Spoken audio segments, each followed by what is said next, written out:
we've got a special edition of What to Watch on that action-packed season finale of the hit HBO series of White Lotus. Did you watch? I'll go first. Yes, yes, yes. Season 3 follows the fate of the guests and staff at a luxury resort in Thailand. Our guest is actor Walton Goggins. He stars as Rick, a troubled man in search of answers about his father's mysterious past.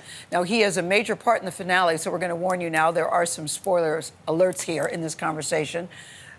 That said, you have to watch this segment because we are so glad, Walton Goggins, that you're here in the studio. Welcome. I don't know where to begin. No. Finally, I have people to talk to. Yes, I know. Because it's been years, right? It's been so many years. You know, in the ending, it's been locked up. For a very long time. Yeah. And I know we're not going to talk about the ending, but it was... We're going to talk about it in a bit because Michelle had said people were going to hate Mike White after this episode. I just thought it just showed how brilliant Mike White is yet again.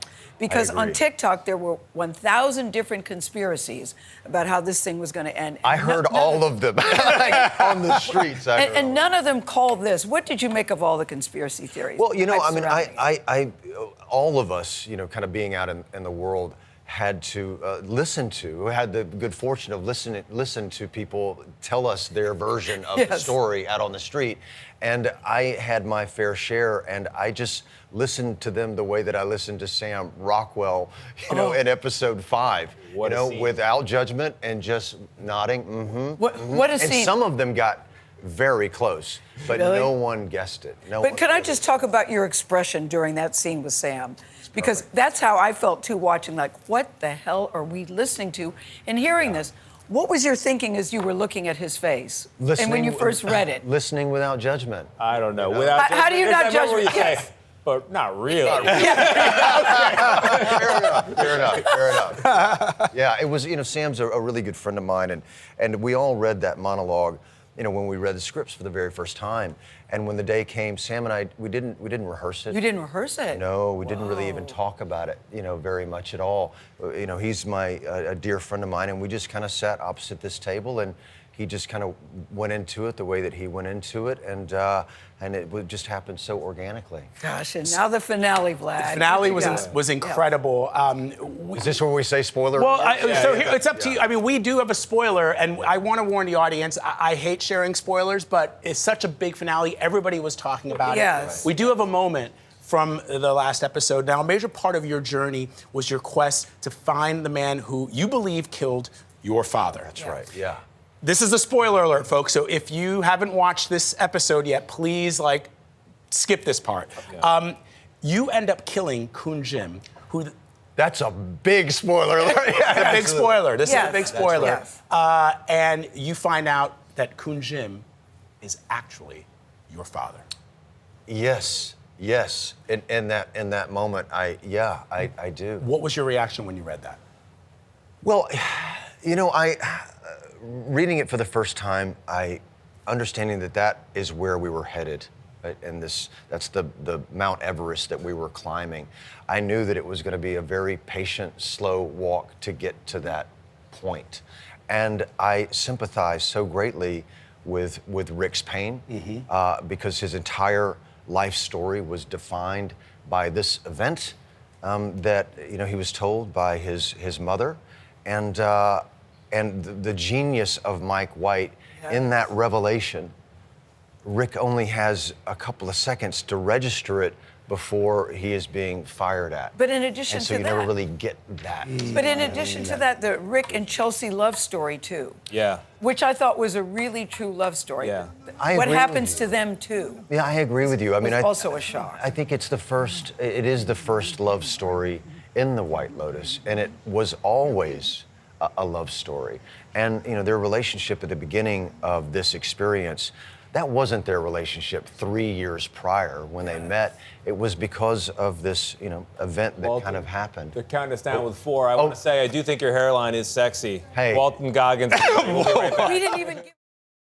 So we have to skip talk of the table just for today because we do not want to skip Leslie Bibb. That's right. Because Please don't skip Leslie Bibb. Yes, we do not want to skip Leslie Bibb, who I said, and Nate agrees, wins for Best Dressed. We'll talk about it a little bit later. Yeah, fire. The high drama on season 3 of the smash hit show, The White Lotus. I hope you're watching. This time the action takes place in an extravagant resort in Thailand. I now want to go there. It's building toward the apparent death of at least One character, our guest Leslie Bibb, stars as Kate Bohr. She's on vacation with two longtime friends that she hasn't seen in years. Now, all three say they love each other, but the tensions have been rising between them. In one of Leslie's favorite clips from this season, we see their complicated dynamic in action. You might say that to everybody. He said the same thing to me. Did he? Well, he didn't say it to me. He said my numbers are average, so I'm just average, I guess. I'm sure living in Austin, the food is probably fattier, butter, and No. There's steak. There's healthy food in Austin. I mean, I eat mostly chicken. For protein, I eat chicken. I eat turkey. I like beans. I used to hate beans, but now I eat a lot of beans. One day I just decided to trick my mind into liking beans, and now I do. We're happy to say that Leslie Bibb is here live and in color. I just have to know, whose suit is that? Nate and I were both like, whose is that? It's Tom Brown. And Nate, it has a jacket and an overcoat. Yes, it does. It does. I am so smitten. But we're going to talk about you and your work, Leslie Bibb, because I know that they refer to you guys as the blonde blob, all three of you together. Yes, Mike White would call us the blonde blob. And word on the street is that you were worried that your plot lines would be a little boring compared to the others. Well, the other ones are pretty dramatic, if you will. But there's nothing boring about the three of these. That's really good to hear. But when we were doing it, we were a little bit like, oh, is this going to feel, I don't know, not go as deep. And then Michelle and I were doing a scene one day, and we left, and I was walking away. We had this Aussie dolly gripped named Paul, and Paul came up and he was like, I can't do an Australian accent, but he was like, I love the girl's storyline. It's my favorite. And I remember, I was hearing a man say that he was connecting to that. I was like, oh, maybe we're going to be okay. Because you say it's unusual to have the three of you women because you're... Only one of us would ever get cast. Only one of us, You know, you don't have, three middle-aged women all, there would There's be nothing one. about them that looks middle-aged or they behave middle-aged either, just saying, but go ahead. But we are, and so, but it's just, we'd never be cast, and especially, three blonde women, but I think that's what, I feel like Mike is working with big themes this year. There's spirituality and death, but also doppelgangers and mirrors.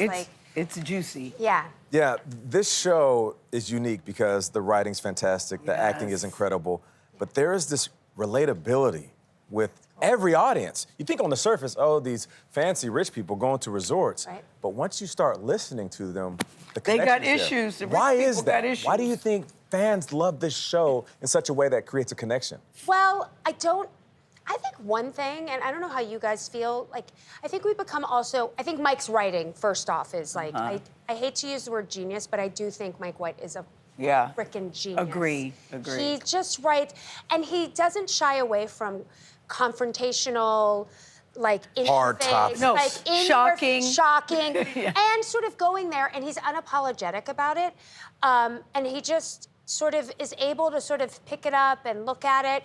But I also think there is something to only getting an episode once a week. I think we have become a society of swipe, look, 3 seconds, and I think there's something to watch it on Sunday. And then unpack it. And savor it. And wait. I agree. Vlad just called it, he said the Monday scaries come in, and then he was like, but we get to talk about the White Lotus, and we get to unpack what it is. And I find it really charming. True. People stop me and they're like, here's my theory. I think this. And I was like, okay, let's go. Are we allowed to talk about Sunday's episode? We must, because your partner was involved. Yeah, my beloved Sammy was in it. The most amazing scene I've seen in a long time. But again, who writes a scene like that? A So monologue crazy. like that? Mike White. It was jaw-dropping. So did you two work together when you first got the role? Because I know you really wanted the part. Sam got cast at the last minute. Because no, but when you were getting it, didn't he work with you? No, Do reads with you? No, I was in Savannah shooting a Clint Eastwood movie. I got the audition on a Monday, and they're like, you need to have this in by Friday. I was like, it's the White Lotus. I'm doing how do I multitask? Right. And I was shooting with Chris Messina, who's Sam's best friend, was in the movie. So Sammy was coming down to see me and Chris Messina, and Sam had also worked with Clint. So I said, I'm going to put you to work. You have to be my reader in the scene. So he read the scene with me, and then Chris Messina taped the audition on his iPhone, and that's what I said to him. But so I feel like I had the best audition tape just because I had Sammy and Chris. Leslie, what did you think about Sam's scene on Sunday? Was your jaw on the floor? I have not seen it. It was so out there. But I remember when I read all 8, and I remember when I got to this monologue and this scene, and I remember thinking, I'd never seen anything like this on television. And I felt like it was what Mike was really trying to talk about for the show. And like I feel like if the women had just come in and done what Frank did and been like, hey, this is what's happening in my life. I'm having problems in my marriage. I'm drinking too much. I'm doing this. Whatever. They wouldn't be gossiping about each other because they would immediately like put the shield down. They would be vulnerable, and he comes in and he's like, "Here's my truth," and he's unapologetic. So I can't wait to see what happens. Thank you so much for coming. Great to have you here. Thank you. Fabulous, fabulous, fabulous. Every season of the hit HBO series of White Lotus, I love this show, has become a pop culture phenomenon. The current season 3 is no different. It does not disappoint. This time around, the action takes place at an extravagant resort in Thailand, where I now want to go. It's all building toward the apparent death of at least one major character, we think. Jason Isaacs plays Timothy Ratliff, the head of a wealthy Southern family. He's on vacation with his wife and his 3 children, as his business life back home seems to be falling apart. Not seems, it's falling apart. In this clip from the upcoming episode, Timothy's daughter, that's Piper, has just revealed her decision to move to a nearby Buddhist monastery, which is very upsetting to her mother. Why is she so bothered? I don't think it's just hard for her to get her head around, honey. You know? Well, it's not like y'all ever raised us to be big Christians.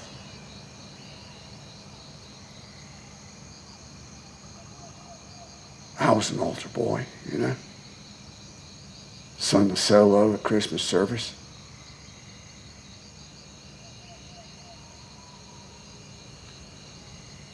While how the rose air gloomy from tender stem hath sprung. Wow. Ooh, Jason Isaacs joins us now. We are so glad you're Can I here, just say, Jason. the scenes are not all as action-packed as that. Oh my God! Because Jason, this dude is falling apart. I honestly don't know if you're going to make it. I've watched it in real time, so I've only seen 4, and I'm wondering what this was like for you, because he clearly has some issues. We didn't know what the issues were. It's starting to come out.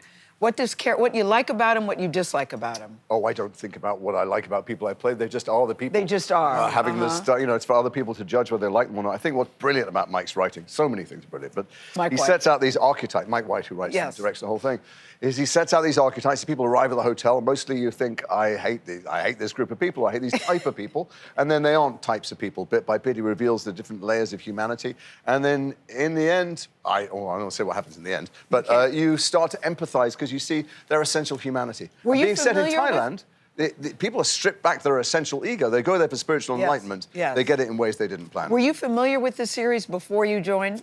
I was familiar because my wife and children are huge addicts of it. Were you watching it? They wouldn't let me in the room because I hadn't started from the beginning when season 2 came on. I hadn't watched season 1. And so when I met or spoke first to Mike and Dave, who produces it, I lied and said I thought it was genius and my favorite series ever.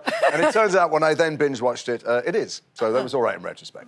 So you don't judge the characters that you're playing, but I mean, the viewer is wondering, really, I think, is your character a villain or not? He's in trouble with the law. Well, if villains come to White Lotus hoping for binary decisions like that about whether people are black or white, they're going to be surprised and thrilled by the quality of the writing, I think. You call it a Shakespearean tragedy, your character. And of course now I'm going through my Rolodex and thinking to myself, which Shakespearean character would you equate your character? Well, it's just that, Shakespearean tragedies are always about there's a tragic flaw in the character before they get there, and they often have enormous status and power. This guy arrived, he's an oligarch. He's an enormously wealthy scion of privilege and generational wealth where he comes from in Durham, North Carolina.